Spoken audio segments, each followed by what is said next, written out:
জানবি না বা কি পেয়ে গেছি নানু মেহমান নিয়ে আসছি আসো জানবি না বা জানবি না বা চলে আসলো ওরে বাবা রে জানবি না বা একদম নিচে চলে আসছে এটার কথা শুনে জানবি না বা আসতেছে ওদেরকে নিতে স্টেশনে আসলাম তবে এটা আরেকটা ট্রেন আসছে উপকূল ওরা আসতেছে জয়ন্তিকা দিয়ে এখনো ওয়েট করতেছি কিছু অপেক্ষা অনেক আনন্দের হয় অনেক ভালো লাগতেছে অনেকদিন পর ওদেরকে দেখতে পাবো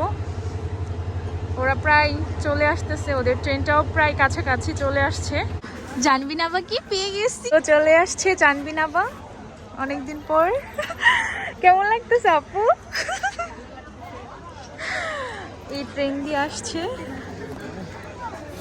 আসো আমরা এখন যাই সবাই অনেক অপেক্ষা করতেছে অনেক এখন চলে যাচ্ছি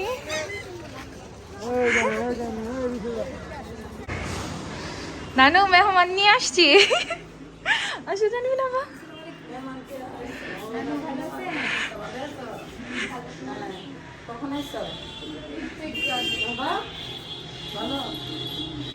হ্যাঁ আম্মু আয়দাকে আমি এখন নিয়ে আসবো যে জানবি না বাকে আমি এই স্টেশন থেকে নিয়ে আসছি মানে ওরা ট্রেনে আসছে আর কি ওদেরকে আঙ্কেল দিয়ে গেছে নিয়ে আসছি আমি এখন যে আম্মুকে আর আয়দাকে নিয়ে আসবো কালকে তো নানুর বাসায় আমাদের সবারই দাওয়াত তো আমরা হচ্ছে প্রথম মেহমান আমি আবার এখানে বুট ভিজাইলাম আর বড়ার জন্য ডালও ভিজেছি তো আবার নসদের বাসায় দাওয়াত আছে আমাদের তো আমি ভাবলাম যে এগুলা করে নিয়ে যাই এখানে আবার জানবি না বা চলে আসতেছে তো আবার আন্টিও আবার আমাকে মেয়ের মতোই দেখে তো আইটা মনে আর যাইনি প্রথম যাবে ওদের বাসায় তো ভাবলাম যে এগুলা করে ওখানে নিয়ে আমরা সবাই একসাথে মজা করে খাওয়া দাওয়া হবে সবার দাওয়াত আছে সবাই দেখবেন পুরো ব্লগটা দেখলে বুঝতে পারবেন যে আবার আজকে জানবি না বা আসতেছে না জানবি না বা আসতেছে তো আমার মনে অনেক আনন্দ লাগতেছে জানবি না বা আসতেছে আইদামনিও খুশি আজকে প্রথম যাবে নানুর বাসায় আয়দা মনে অনেক খুশি তো আমি আবার তোরা ওদেরকে আবার তরকারি রান্না করে দিয়ে দিতেছি বাসায় ফুলকপি দিয়ে আলু দিয়ে মাছ দিয়ে রান্না করে দিয়ে দিতেছি আর আমি প্রথমে কি বুট ভাজিটা করে নিবা না বুট ভাজিটা প্রথমে করে নিই এখানে পেঁয়াজ রসুন দিয়ে দিই আর এখানে একটু পরিমাণ মতো একটু আদা বাটাও দিয়ে দিলাম জিরার গুঁড়ো দিয়ে দিচ্ছি একটু মরিচ দিয়ে দিই মশলাটা ভালো করে কষা নিয়েছি আর এখানে বুট দিয়ে দিই ছোলা বুট আগে থেকে সিদ্ধ করে রেখে দিছে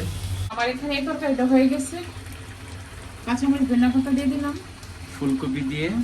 আর টমেটো দিয়ে তোমার ইয়াটের নামক দিয়ে আর বাকি মাছ আছে সাথে আর বুট ভাজিটা আর শুকনো হবে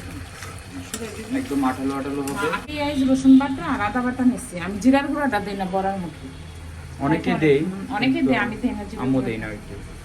আমার কাছে খাইতে অনেক স্বাদ লাগে এইভাবে একদম মচমচে করে আম্মু এটা ভাজি করে আর এখানে ডাল কিন্তু হেঁসারি ডাল নিচ্ছি আর বুটের ডাল নিচ্ছি বাসায় এসে দেখি আম্মু পেঁয়াজ ভাজতেছে এখন হচ্ছে আম্মু পেঁয়াজগুলো দিয়ে দিচ্ছে আর সন্ধ্যা হয়ে গেছে এখন আমাদের নাস্তা হ্যাঁ এখন আম্মুকে আর আয়দাকে আমি নিতে আসছি আর সন্ধ্যার নাস্তা সন্ধ্যাবেলায় সবাই মন পড়ে আছে জানবি না আমার কাছে হ্যাঁ জানবি না বাকি নিয়ে এখানে আসতাম যেহেতু স্টেশন থেকে নানুদের বাসা অনেক কাছে তাই ভাবলাম যে ওইখানে নিয়ে যাই ওদেরকে হয়ে গেছে আর এখানে ছোলা বুট ভাজি হয়ে গেছে অনেক সুন্দর করে মচমচে করে পেঁয়াজগুলো বাজছে আম্মু দেখি মনে হইতেছে অনেক মজা হবে আমি এইভাবেই ভাজি তোমার একদম মচমচে করে আমরা নোয়াসমা বাসা এখন চলে যাব আয়দাও রেডি আয়দা যাবে এটা নস মামার বাসায় যাবে না এই প্রথম আয়দা নোয়াসমাদের বাসায় যাবে আয়দা একদম নতুন ড্রেস পরে সবকিছু একদম রেডি চলে যাচ্ছি আমি আর আম্মু এক রিক্সা দিয়ে যাচ্ছি আয়দা আয়দা সচরাচর মানে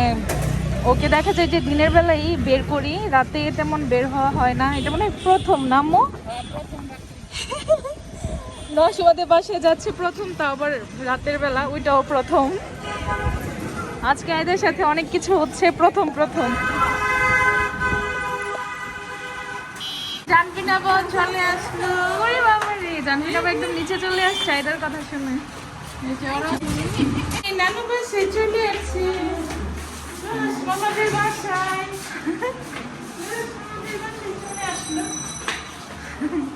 ভালো আছেন নি নানু? এই যে আইরমণি